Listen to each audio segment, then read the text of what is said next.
সালমানের বাড়িতে মাঝরাতে গেট কাঁপিয়ে হাজির এক মডেল। এটা কি শুধুই এক তরুণীর সাহস, নাকি এর পেছনে লুকিয়ে আছে অন্য কোনো গল্প? ঘটনাস্থল মুম্বাইয়ের বিখ্যাত গ্যালাক্সি অ্যাপার্টমেন্ট। আর যিনি গ্রেপ্তার তার নাম ঈশা ছাবরিয়া। নিজেকে মডেল দাবি করা ঈশা পুলিশকে জানান 6 মাস আগে এক পার্টিতে সালমানের সঙ্গে দেখা হয়, আর সেখানে নাকি ভাইজান নিজে তাকে আমন্ত্রণ জানান তার বাড়িতে আসার জন্য। তাই তো সেই আমন্ত্রণ পকেটে নিয়েই সোজা গ্যালাক্সির গেটে ধাক্কা দিয়ে ঢুকতে যান ঈশা। কিন্তু বাধা আসে সালমানের পরিবারের দিক থেকে, কেউই মানেননি আমন্ত্রণের কথা। এদিকে মুম্বাই পুলিশ কিন্তু একটু সময় নষ্ট না করে ঈশাকে গ্রেফতার করে। তদন্তকারীরা বলছেন ঈশার দাবির পেছনে আদৌ কোনো সত্যতা আছে কি না তা খতিয়ে দেখা হচ্ছে। কিন্তু এই ঘটনায় টুইস্ট আছে আরও একটা।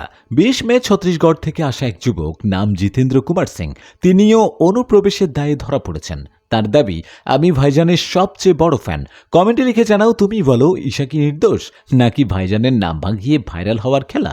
রিল টক বিডি ছিলাম আমি, আবার ফিরবো নতুন কোনো ভাইরাল গসিপ নিয়ে। ততক্ষণে সাবস্ক্রাইব করে থেকো, কারণ বলিউড মানেই ড্রামা।